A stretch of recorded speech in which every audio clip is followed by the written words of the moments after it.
E aí, gente, beleza? Matheus aqui para mais um videozinho no canal da CAD. E hoje o tema vai ser um pouco peculiar, porque eu não vou falar exatamente sobre o card game em si, e sim sobre fatores externos a ele. Então, eu vou apresentar aqui para vocês alguns dados que eu coletei que talvez incentivem aí algumas pessoas que acham que não dá para jogar aí tendo pouco investimento dentro do jogo.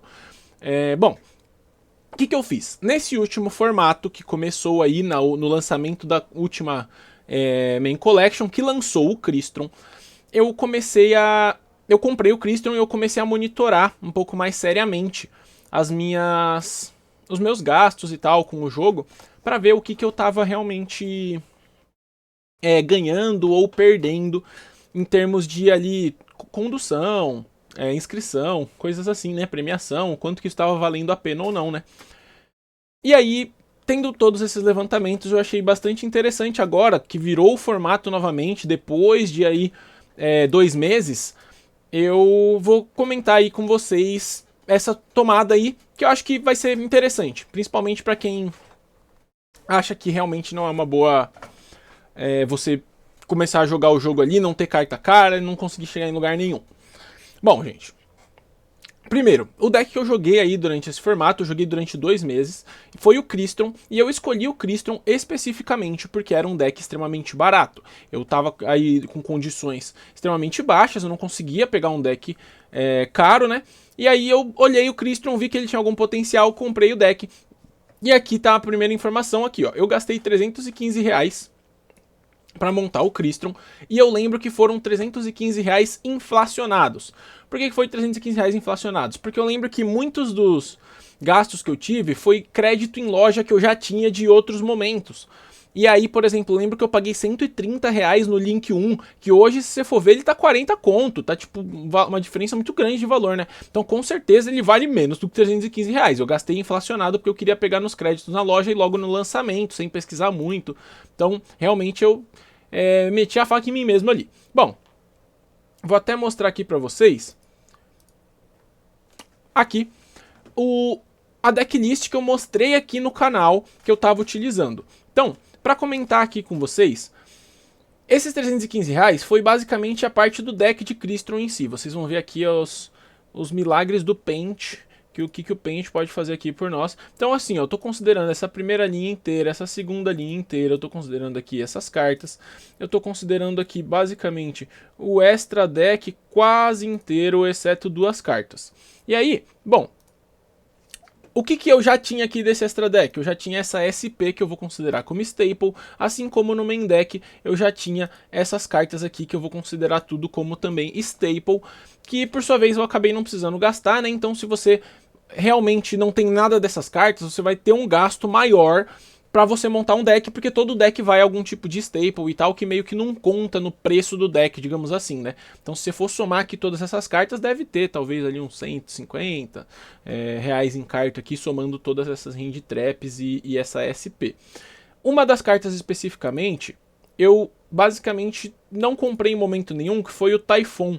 O Typhon aqui, eu joguei com o Typhon emprestado o tempo todo. O Typhon é uma carta cara, né? Ele tava quase R$ 200 na época que eu montei o deck. Então não sei se ele tá caro ou não hoje, mas realmente o Typhon, inclusive valeu Pedrico, usei o Typhon emprestado por muito, muito tempo. Então essa foi uma carta que eu de fato não precisei comprar.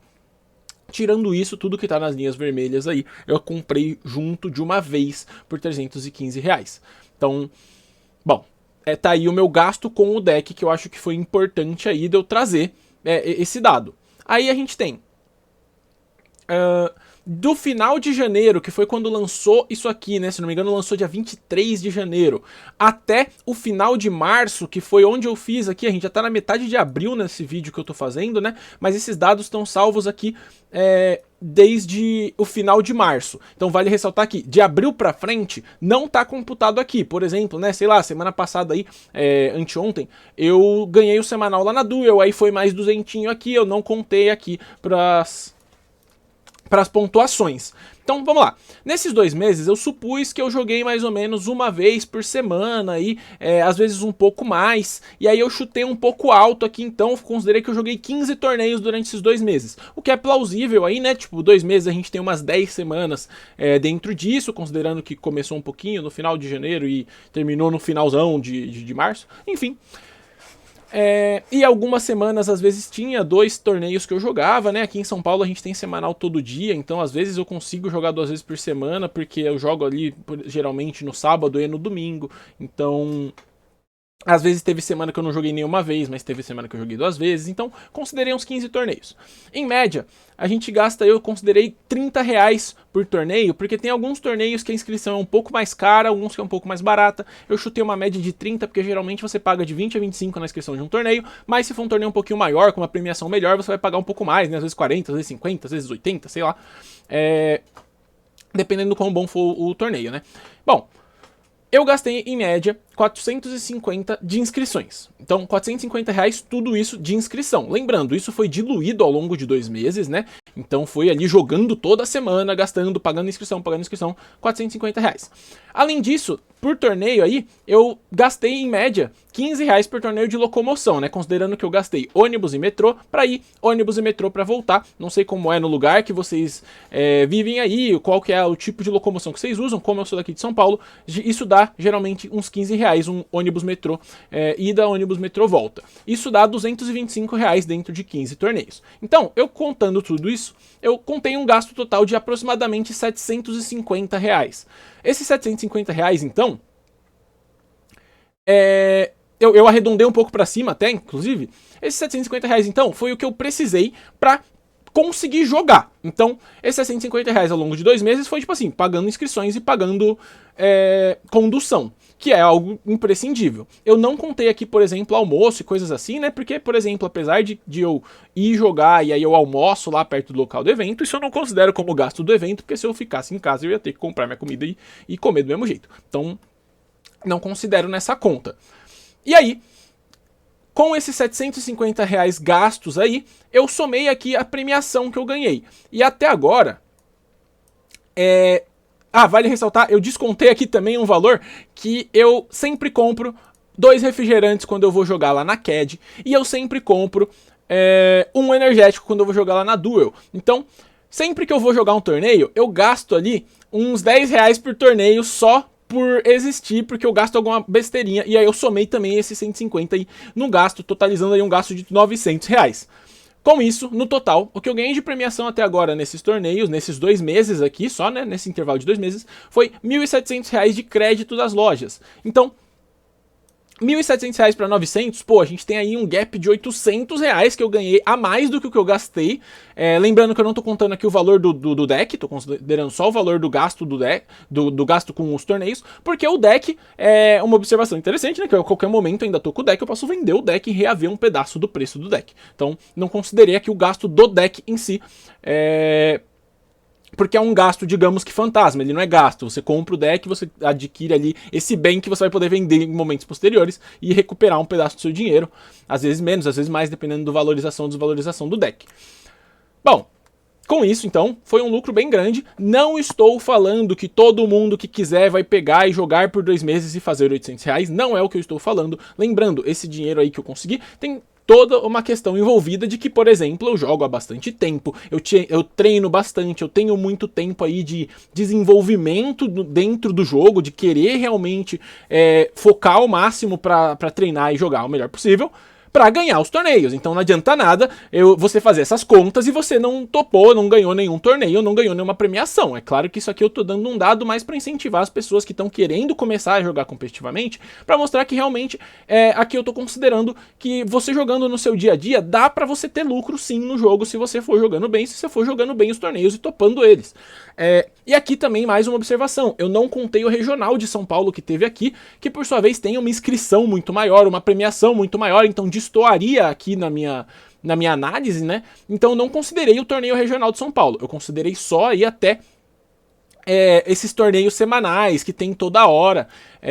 Esse regional aí, independente de ir bem ou não no torneio, você pode ganhar muito mais do que você investiu ou perder bastante, porque a inscrição do regional é quase R$100, né? Então, eu não somei esses gastos e ganhos do regional aqui. Bom, um outro comentário interessante é que eu ainda vou continuar jogando com o deck e ganhando mais dinheiro com isso, né? Então, como eu comentei, por exemplo, agora já em abril eu ganhei mais um semanal, ganhei mais R$200. Na semana anterior eu também aí topei, acho que foi top 4, se não me engano, ganhei mais R$100. Então, tipo assim, o ponto é que esse não é um valor fixo, né? Esse quanto mais eu for jogando, eu vou gastando uma quantidade somada um pouquinho maior, porque eu vou gastando mais a inscrição daquele mês, mais a inscrição, mais a condução daquele mês, e eu vou recebendo mais premiações ainda, né? Por exemplo, esse mês, né? Eu não sei como é que são as lojas que vocês frequentam, né? Esse mês, por exemplo, tô jogando lá na Duel, como eu fui muito bem no mês passado, eu tô com a inscrição de graça na Duel nesse mês. Então, esse mês, nenhum dos torneios que eu jogar na Duel Shop, eu vou pagar a inscrição, porque eles têm aí esse sisteminha. Geralmente, muitas lojas têm esse sisteminha, né? Então, isso já diminui um pouco, por exemplo, esse gasto com inscrição. E ainda assim, estou continuando ganhando os dinheiros das premiações. Então, isso é bem relevante aí. Bom, era basicamente isso que eu queria apresentar pra vocês, pra mostrar que realmente eu peguei um deck muito barato pra jogar esse jogo. Quem gosta de jogar Yu-Gi-Oh! Aí, principalmente quem acompanha e gosta de ter decks, acompanha o mercado, sabe que decks em geral são coisas muito caras. E como os decks são coisas muito caras, a gente tem que tentar reaver aí o dinheiro de alguma maneira. Então, eu particularmente sou uma pessoa que não gosta de fazer transações no jogo, né? Não gosto de ficar comprando e vendendo carta, eu sou bastante ruim pra isso. Na verdade, todas as vezes que eu tento fazer isso, eu acabo saindo no prejuízo. Então, basicamente, o que eu consigo fazer é jogar e ganhar premiação. É o único jeito que eu consigo fazer de levantar dinheiro nesse jogo. Então, eu quis apresentar isso aqui pra vocês, porque realmente essa parte do levantar dinheiro no jogo só jogando, ela não tem nada a ver aí, né, com a questão, por exemplo, das aulas, que como eu sou professor aí também, eu também ganho dinheiro com as aulas dentro do Yu-Gi-Oh! E aí eu não tô contando esses ganhos e gastos aqui pra vocês, eu tô contando só a parte que vocês realmente conseguem reproduzir, se vocês simplesmente tiverem um deck, jogarem torneios e forem bem nos torneios. Então, esse dado aí é um vídeo bem... Você viu que eu só liguei a câmera, fiquei falando aqui. Espero que vocês tenham gostado desse conteúdo aí. Comentem se vocês quiserem mais dessas tomadas assim, se vocês quiserem esse tipo de VOD, digamos assim.